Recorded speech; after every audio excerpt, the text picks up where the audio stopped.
So what I know the internet needs is another shark video, but here we go.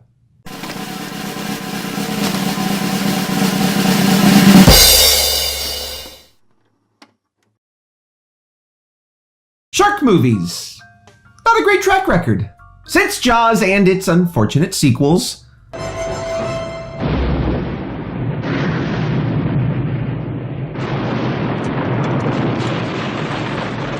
shark movies have never really gone away. They've really never stopped being popular. From Sharknado to Open Water to some more recent ones like The Shallows and 47 Meters Down and Shark Night.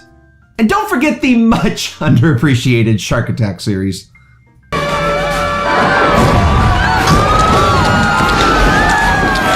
But in 1998, one studio pushed the envelope, broke the mold, defied reason, and boldly asked, what if sharks were smart?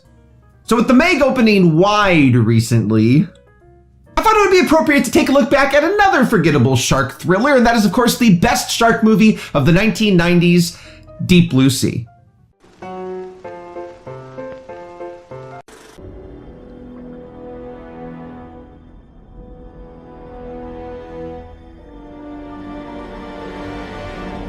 Deep Blue Sea began with screenwriter Duncan Kennedy. While growing up in Australia, Kennedy one day came across the human remains of a horrific shark attack, giving him nightmares of sharks that could read his mind.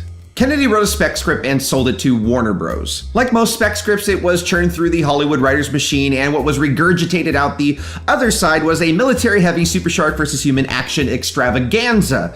Of course, this was not exactly what the studio was looking for, and the final script was ultimately penned by writers Donna and Wayne Powers, who envisioned the film much more as a horror film and stripping their protagonists of weapons and protection, and really just kind of turning the film overall into a fight for survival and a race against time. In 1996, Warner Bros. Hired Finnish filmmaker Renny Harlin to direct the film. Harlin found success early in his career with the American classics such as A Nightmare on Elm Street 4, Die Hard 2, Cliffhanger, The Long Kiss Goodnight, and of course, Cutthroat Island.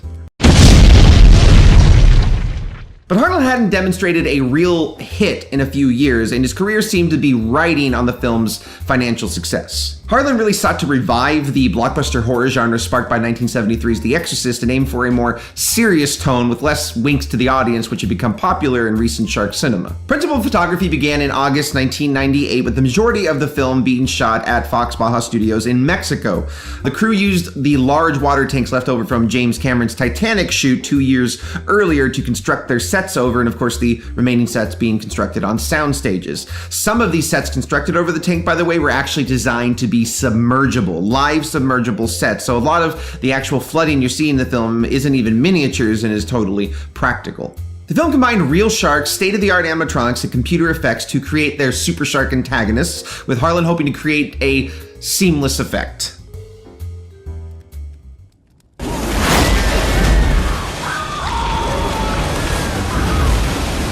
The special effects team led by Walt Conte, who designed the animatronics in Free Willy and Anaconda, spent months developing the technology behind the sharks, with the end result being a totally self-contained mechanical monster. These remote controllable machines were complete anatomical replicas of the actual creatures, capable of swimming on their own and weighing in at over 8,000 pounds and equipped with a 1,000 horsepower engine. But this wasn't good enough for Renny Harlin, who actually flew the principal players to the Bahamas when shooting in Baja Rapt, forcing them to swim with actual sharks in the actual ocean. He even went as far to submerge actor Thomas Jane 30 feet below the water, then removed the breathing apparatus and dumped just a bucket of blood and guts all over him to attract the sharks.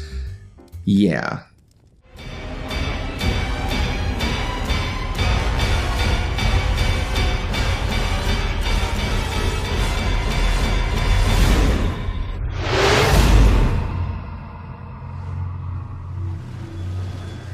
With an $82 million budget and a risky director at the helm, Deep Blue Sea premiered in over 2,800 theaters on July 30th, 1999, hoping to take a bite out of the box office.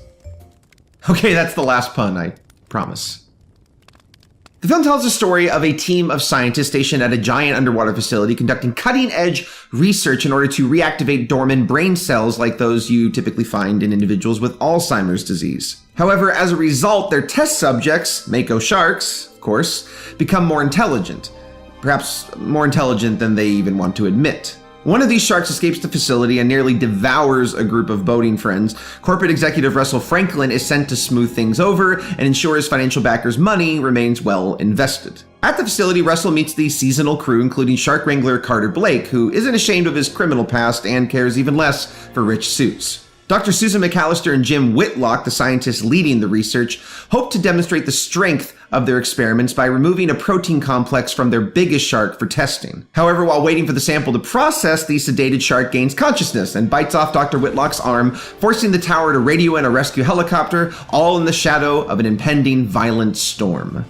As the helicopter descends, the crew rushes Dr. Whitlock out on a stretcher, the storm crashing in around them. Meanwhile, the park's operating station scrambles to restore power to the island while Dr. Grant and the kids find themselves stranded at the T-Rex compound and... wait. As Dr. Whitlock is hoisted up the helicopter in a race against time, the storm forces the copter to drop Dr. Whitlock into the shark enclosure, where he is, of course, immediately nabbed. The rescue team dragged down with him, crashing into the control tower. The surviving crew flees the carnage, returning to the underwater lab. However, once they arrive there, they witness one of the sharks charging the lab window, Dr. Whitlock locked in its jaws. The shark tosses Dr. Whitlock and his stretcher into the window, causing it to crack and, of course, inevitably give under pressure, unleashing the open ocean right into the underwater facility. The facility crumbles around them as they race to find a way back up to the surface, and they soon learn that the sharks are not only looking to escape, but they're also hungry for revenge.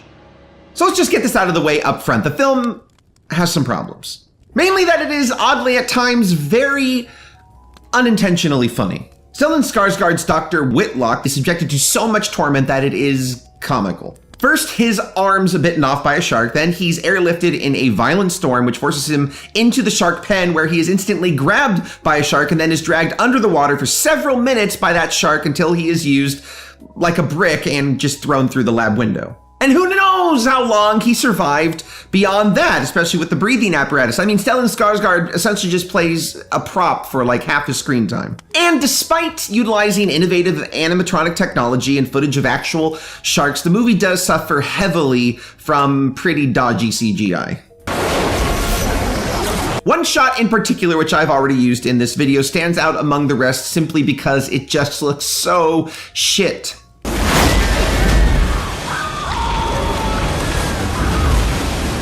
I mean, it really looks unfinished. I mean, I wonder what it looked like to see that 10 times in a row.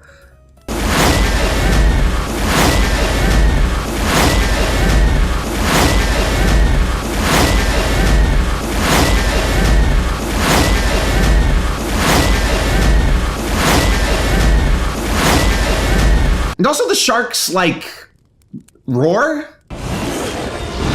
The movie also feels cliched at times, and his characters are generally pretty archetypal and uninteresting. The movie ultimately functions kind of less like Jurassic Park and more like a slasher movie, because the real draw is who's going to be picked off next. For the casting process, Harlan and casting director Christine Sheeks took inspiration from 1979's Alien, casting relatively unknown but talented actors in the key roles and anchoring the group with a name actor, in this case Samuel L. Jackson.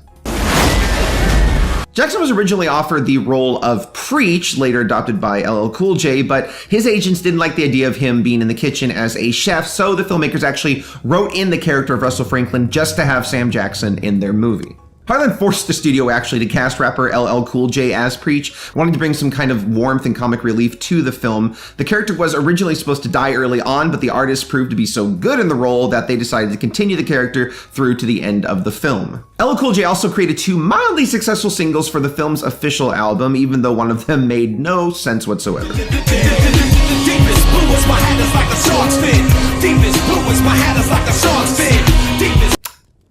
The 90s. However, the film's excellent and highly memorable score by Trevor Rabin definitely holds its own and manages to borrow the concept of impending doom popularized by John Williams' theme from Jaws, but kind of giving its own stamp and personality. So Saffron Burrows plays Dr. Susan McAllister, and she is played kind of cold and distant. Originally, Burrows' character was meant to survive the film. However, test audiences tended to see her more as the villain, being the mastermind behind the experiments that created the monster sharks, and felt that she essentially, deserved to die. So one day reshoot later, and Thomas Jane plays Carter Blake, the tough guy with a dark past who just wants to be left alone. And I've always liked Thomas Jane, for better or worse. Oh, that's for another time. And here he's not really given a whole lot to do. Honestly, he's just kind of action man. He's reacting to loud noises, and then the rest of the time he's just underwater. I will give the movie credit, however, for managing to make its characters' deaths sometimes genuinely surprising, which was Harlan's intent, of course, and not giving the movie also this kind of like typical Hollywood kiss ending, ultimately.